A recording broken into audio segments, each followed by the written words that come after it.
रहमान अस्सलामुअलैकुम। आप देख रहे हैं नाइन ब्रदर। हमारे पास हमारे बहुत ही प्यारे दोस्त हैं जिनके प्रोग्राम बहुत पसंद किए जा रहे हैं। वो अपनी अफवाज पाकिस्तान में सर्विस के बहुत ही ईमान फरोज वाक़यात बता रहे हैं, क्योंकि उनके दिल में वतन की मोहब्बत है और फौज बनाई इसलिए जाती है कि उसने अपने वतन का दिफा करना होता है। इसमें ये पेश पेश रहे हैं और बहुत ही बाइज्जत तौर पे ये इन्होंने अपनी सर्विस की और सर्विस के दौरान बाज़ इन्होंने वाक़यात बताए, मज़ाहिया वाक़यात भी बताए, दिलचस्प बताए कि जिसमें वो बेर तोड़ने चले गए, गूंद का वाक़या। अगर नाज़रीन ने वो नहीं सुना तो सुन लें, बड़ा ही अच्छा वाक़या है, दिलचस्प है। और इनकी एक्टिविटीज़ हैं बहुत ज़्यादा और माशाल्लाह ये 80 बहारें देख चुके हैं, सेहतमंद हैं। तो एक आर्मी का जो बंदा होता है वो सर्विस में जाता है वो सेहतमंद ही होता है, क्योंकि उनकी ट्रेनिंग ऐसी होती है।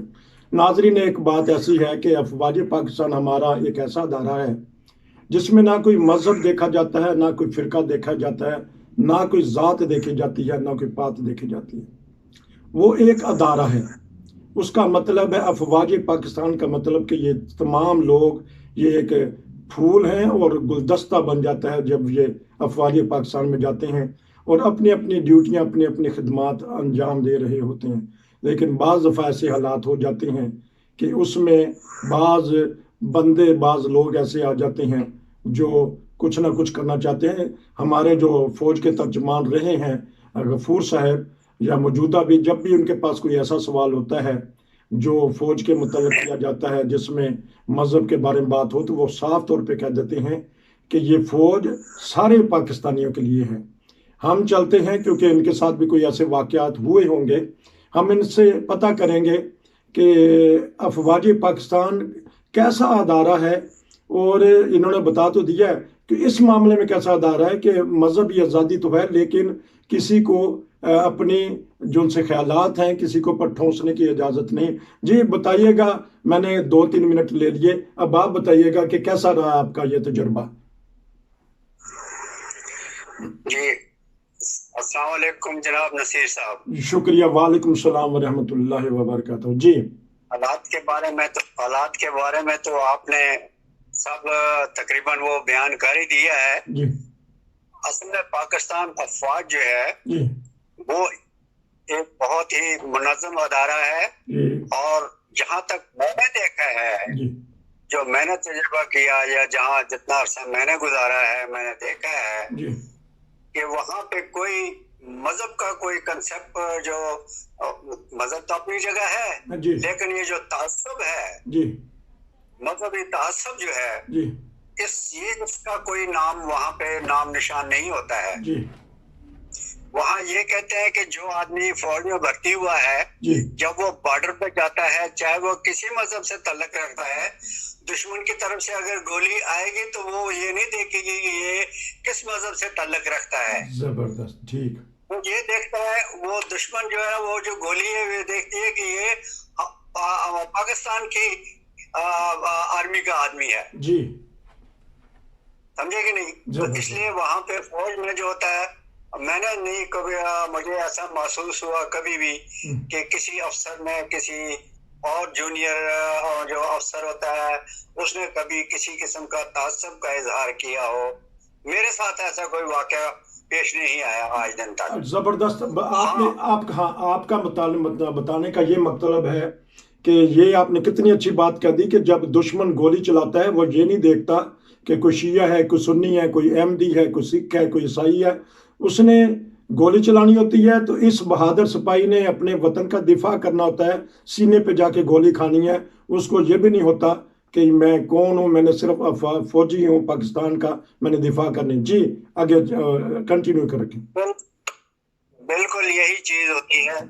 और मुझे ये चीज जो है ये बहुत जो है एक जिसको कहते हैं ना आला ज़र्फ़ी की एक अलामत होती है जी और मोहब्बत की एक आला मिसाल होती है जी लोगों के लिए। जी जी फौज में कोई एक दूसरे के साथ किसी का वो नहीं होता है कि ये किस मसलक से ताल्लुक रखता है। वो कहते हैं जी गोली खानी है, अगर उस तरह से गोली आएगी या शिया को लगेगी या सुन्नी को लगेगी या वहाबी को लगेगी या किसी अहमदी को लगेगी, जी ये चीज होती है। ठीक। तो एक छोटा सा वाक्य मेरे साथ पेश आया था जी ये सन 85 की बात है जी कि मैं अपने दफ्तर में काम कर रहा था, जी इतवार का दिन था और मैं मतलब इतवार वहाँ इमरजेंसी का कोई हालात पैदा हो गए थे, जी तो कुछ रिपोर्टें वगैरह तैयार करनी थी, तो वो मैं तैयार करने के लिए, चूंकि मैं वहाँ पे सीनियर क्लर्क था, जी तो मुझे ऑर्डर दिया गया कि जी ये चीज तैयार करनी है तो आप तैयार करें। बहरहाल मैं चला गया, जी वो अपने दफ्तर में दफ्तर खोला, मेरे जो सबॉर्डिनेट थे वो भी मेरे पास आए जी और हम बैठे काम शुरू कर दिया। जी तो थोड़ी देर के बाद एक मौलाना टाइप जो थे जी वो वहाँ पे वो भी आ गए हमारे पास, वहाँ पे बैठना, धूप लगी हुई थी, जी सर्दी का मौसम था, जी बाहर बैठे हुए, तो वो भी आके वहाँ पे बैठ गए। जी शायद मुझे नहीं मालूम कि वो किस मकसद के लिए आए थे। बहरहाल बैठे बैठे उन्होंने मेरे साथ जो है वो एक मजहबी टॉपिक जो है वो छेड़ दिया। जी मैं उनकी बातें सुनता रहा, उनको मालूम था कि मैं जमात अहमदिया से मेरा ताल्लुक है, जी तो उन्होंने वहाँ गुफ्तगू शुरू कर दी। जी और जैसे उस वक्त ज़िया साहब के दौर में ये मतलब एक हवा चली हुई थी, आज भी ये हालात हैं, बहरहाल अल्लाह ताला अपना करम करेगा इंशाअल्लाह ताला। तो ये था कि वो भी उन्होंने वो टॉपिक शुरू कर दिया, जी तो मैं उनकी बातें सुनता रहा। ठीक। तो उसके बाद थोड़ी देर के बाद फिर मैंने उनके एक दो सवालों के जवाब जब दिए जी और उनका जवाब वो मुझे ना दे सके, जी मैंने जो उनको सवालात उनके जवाबात दिए वो कुरान के हवाले से ही दिए थे। जी बिल्कुल।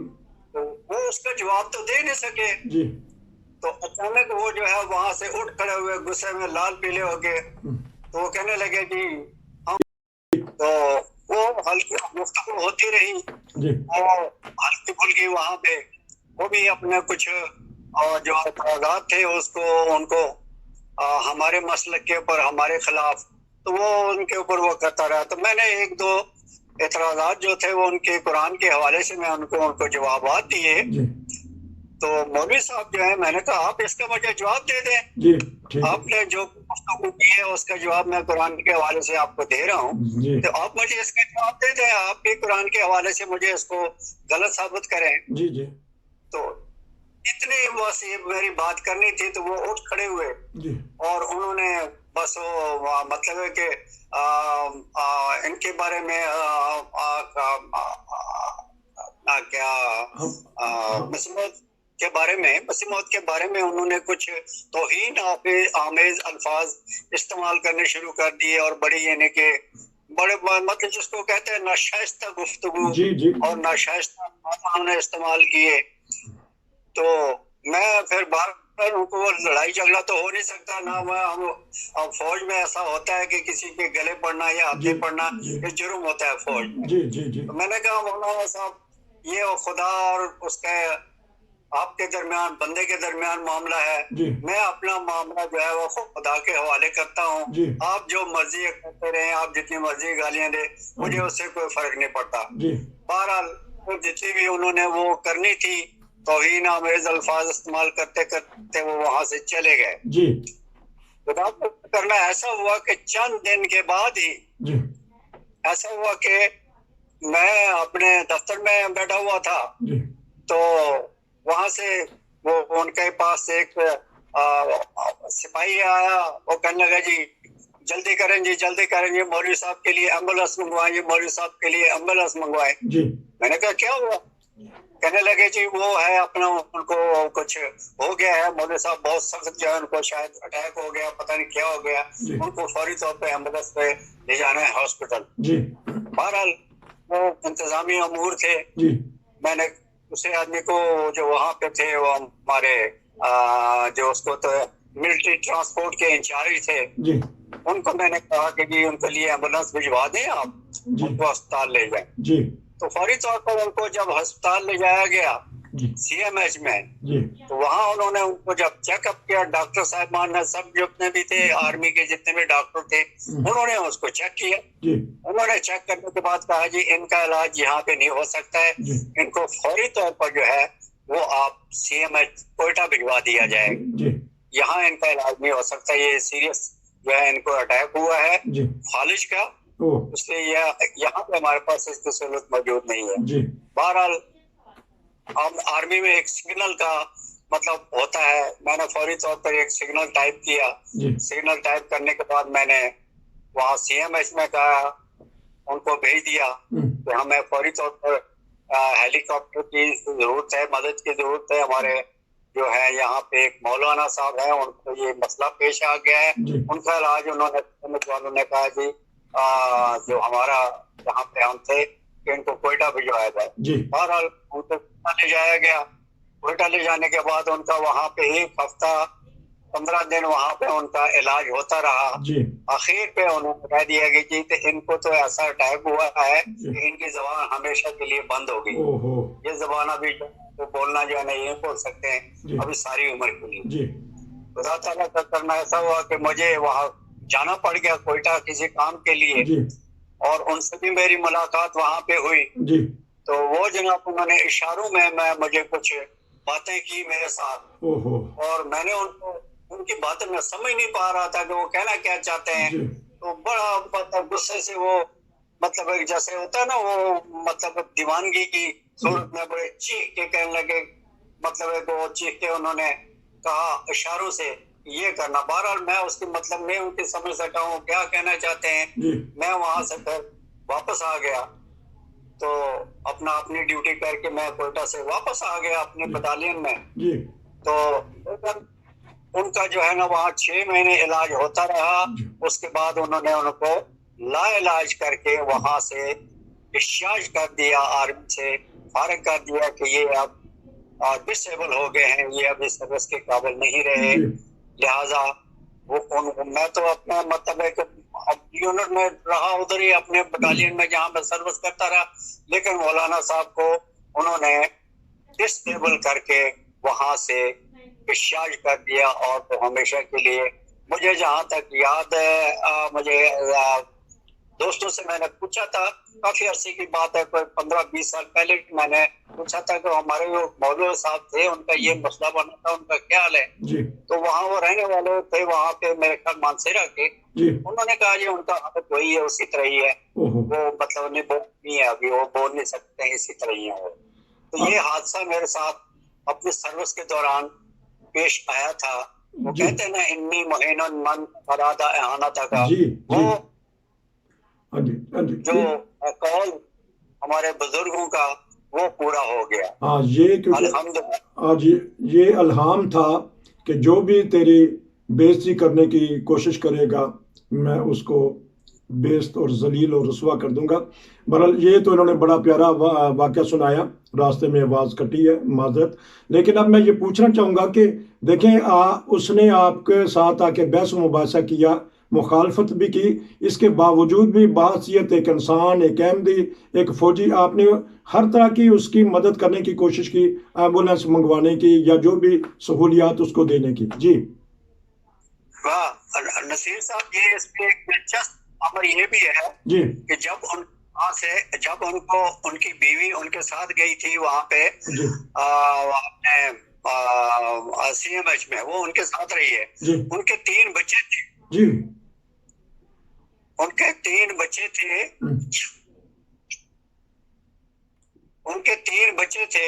जी और बटालियन वालों ने, जो मेरे यूनिट वाले थे, उन्होंने वो बच्चे जो थे, बल्कि उनकी बीवी ने वो बच्चे मेरे हवाले में, मेरी बीवी के हवाले किए कि आपने इनकी परवरिश, अपना देखभाल करनी है, इनके खाने पीने का। बहरहाल वो वहाँ पे उनको एक बैटमैन भी मिला हुआ था। बैटमैन होते हैं वो जो उनके खिदमत गुजार होते हैं, वो सिपाही रैंक के होते हैं। तो ये भी मतलब उनके आपके सुपुर्द हैं, और इनके बच्चे जो हैं ये आपके सुपुर्द हैं। इनका देखभाल, खाना पीना जो भी है वो आपने जो है वो करनी है। बहरहाल हमने अपनी तौफीक के मुताबिक जो भी हमसे हो सका अपने बच्चों की तरह, मेरे उस वक्त 3 बच्चे थे, तो उन बच्चों को भी मैंने अपने बच्चों की तरह रखा, अपने पास रखा। जितनी देर उनकी बीवी जो है वो वहाँ पे उनके साथ रही, मौलाना साहब के साथ, उतनी देर वो बच्चे मेरे पास रहे। और जब वो वापस आए तो मैंने उनको मतलब है कि ये बच्चों को उनके हवाले किया। उसके बाद वो फिर पोस्टिंग वहां से हो गई थी, मेरी वहां से पोस्टिंग हो गई, और मौलवी साहब जो थे जिनके साथ ये हुआ था वो अभी तक जेरे कोयटा में, इसी दौरान मेरी वहां से ट्रांसफर हो गई और मैं दूसरी जगह चला गया। लेकिन ये था कि राब्ता रहता था जी, अपने बटालियन के साथ मेरा राब्ता रहता था जी। तो वो जो है उनकी बीवी जो थी वो बहुत मशहूर थी हमारी, और हमारे बेगम की वो बड़ी मशहूर थी कि आपने मेरे बच्चों का इतना ख्याल रखा, बावजूद इसके कि वो उसको पता लग गया था कि मेरे मियाँ ने इनके मियाँ के साथ बड़ी तौहीन-आमेज़ रवैया इख्तियार किया, बहुत बदज़ुबानी भी की है, लेकिन उसके बावजूद आपने जो है हमारे बच्चों को अपने बच्चों की तरह वहां पे रखा है। ये इसके लिए हम आप लोगों पे बड़े मशहूर हैं और हम इस चीज की माजरत करते हैं कि हमने ये गलत रवैया हमारे मियां ने इख्तियार किया था आपके साथ, इसके लिए हम माजरत का हमने कहा नहीं ऐसी कोई बात नहीं, ये इंसानियत का मामला था।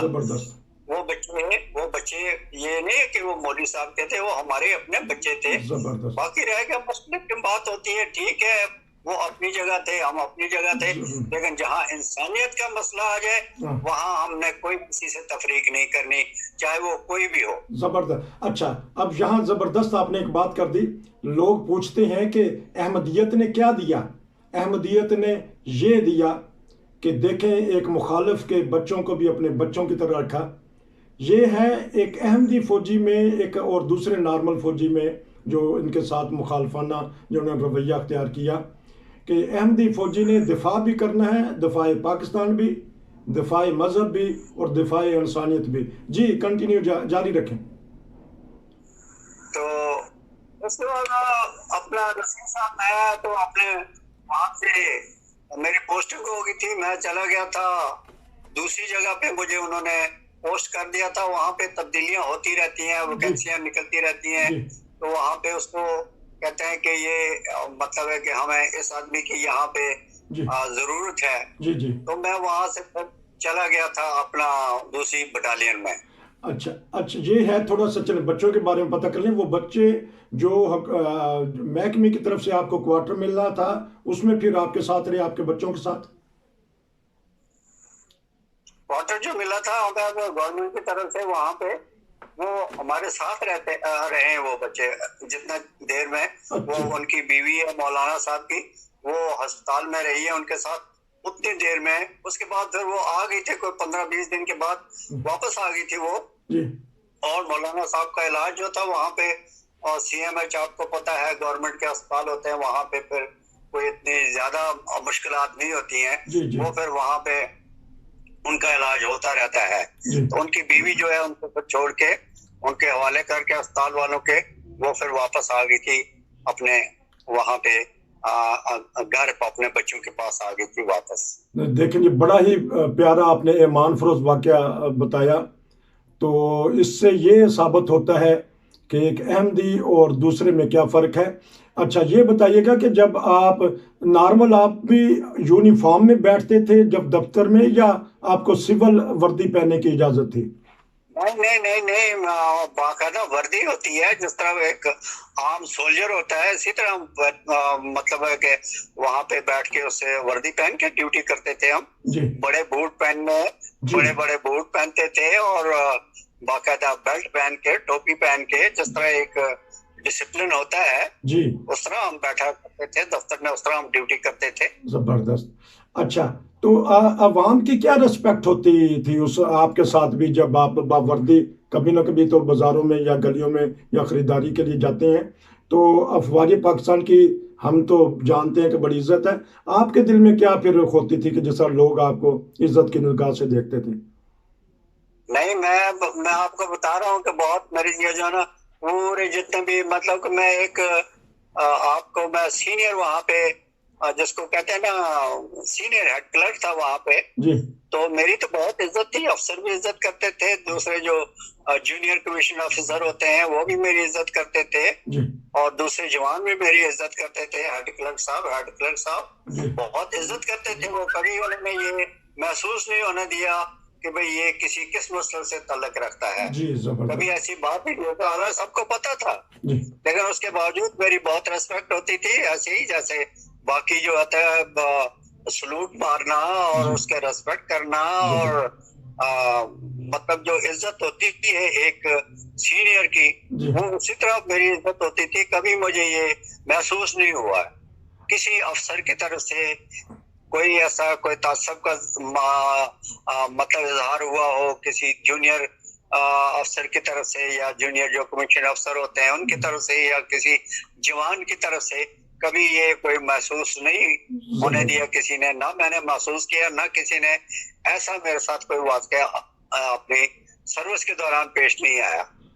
चलें जी, क्योंकि हमारे पास थोड़ा वक्त है तो ये, क्योंकि पहले नहीं मैं पूछ सका, जब आपको इन्होंने असला चलाना सिखाते हैं जब भी कोई फौज में जाएगा, तो फिर वो आसानी से कवर कर लेता है या कुछ शुरू में डरता है, क्योंकि उन्होंने जब ठाठा देखनी है या असला चलाना देखना है, तो क्या महसूस करता है बंदा उस वक्त?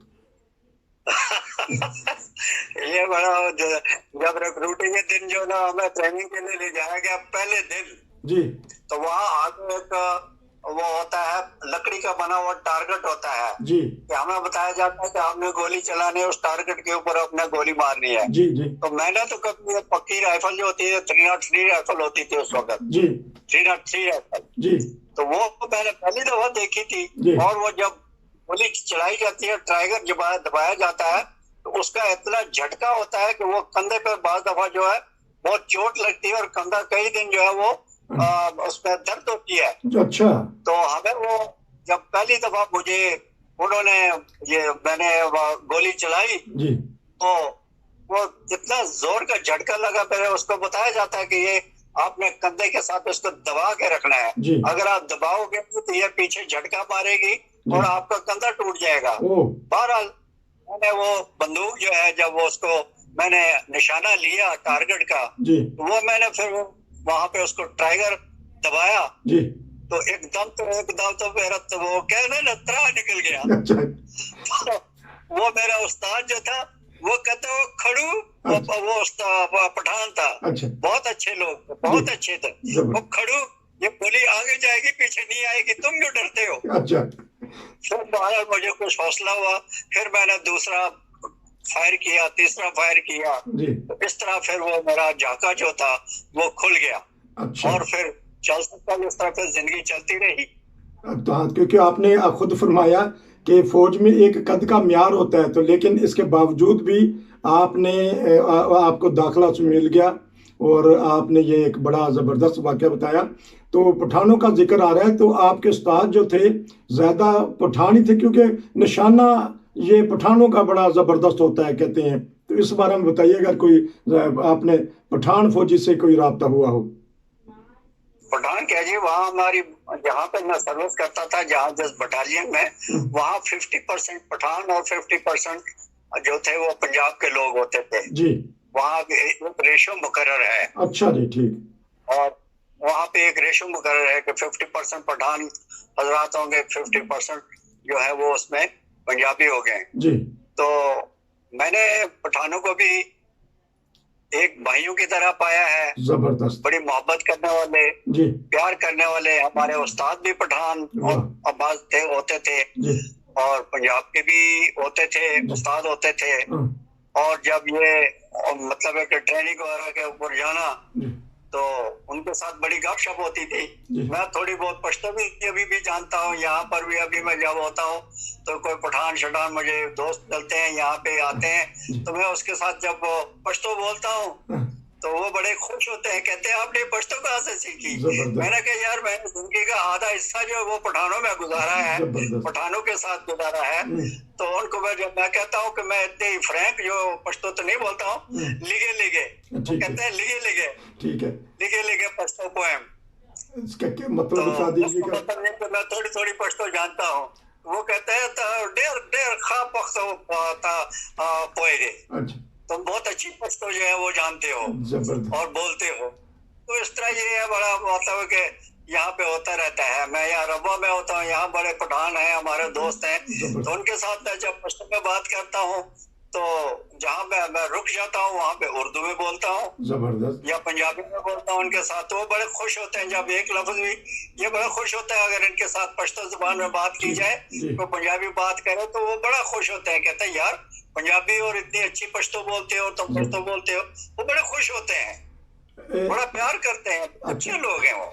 अच्छा, अब ये है क्योंकि वक्त ख़त्म हो गया है, आपके पास बहुत सारे वाक़यात हैं, हमने वो सुनने हैं, नाज़रीन को बताते हैं कि इनके पास जो वाक़यात हैं हम आपको सुनाते रहेंगे, लेकिन ये भी रिक्वेस्ट करते हैं कि देखें, इनको पहले झिझक थी, जब इन्होंने बयान किया तो बयान करते ही जा रहे हैं, लोग पसंद करते जा रहे हैं। आपके पास बहुत सारे वाक़यात हैं मुल्कों के, आपने नई ज़ुबानें भी सीखी हैं, आप दुनिया में फैल चुके हैं हर जगह, ऑस्ट्रेलिया, कनाडा, अमेरिका, जर्मनी और यूरोपीय यूनियन के सारे ममालिक में, पाकिस्तान में, रूस में, जहाँ भी आप हैं, आपसे यही दरख्वास्त है कि जो हम आपके पास वाक़यात हैं, ईमान फरोज़ वाक़यात हैं, ये हम लोगों पे कर्ज है आने वाली नस्लों का। अगर हमने ये वाक़यात नहीं बताए तो फिर कौन बताएगा? इसलिए जब भी आपको मौका मिलता है हमें व्हाट्सएप मैसेज कीजिए, हमें वीडियो भर के भेजिए, जिसमें ये बात ज़रूर याद रखें कि किसी के मज़हब के ख़िलाफ़ ना हो, किसी मुल्क के ख़िलाफ़ ना हो, किसी फ़ौज के ख़िलाफ़ ना हो, किसी शख्स के ख़िलाफ़ ना हो। नाइन ब्रदर का यही पैगाम है। आपका बहुत शुक्रिया। आपसे फिर अगली दफ़ा, आज तो आपने पश्तो बोली, आपसे नज़म भी सुनेंगे। सुनने में आया कि आप नज़म पर लिख भी लेते हैं और पढ़ भी लेते हैं। तो फिर मिलेंगे नई खबरों, नए तबसरों और नए ईमान फरोज़ वाक़या के साथ। नसीर को जर्मनी से इजाज़त दीजिए। अस्सलामु अलैकुम रहमतुल्लाह।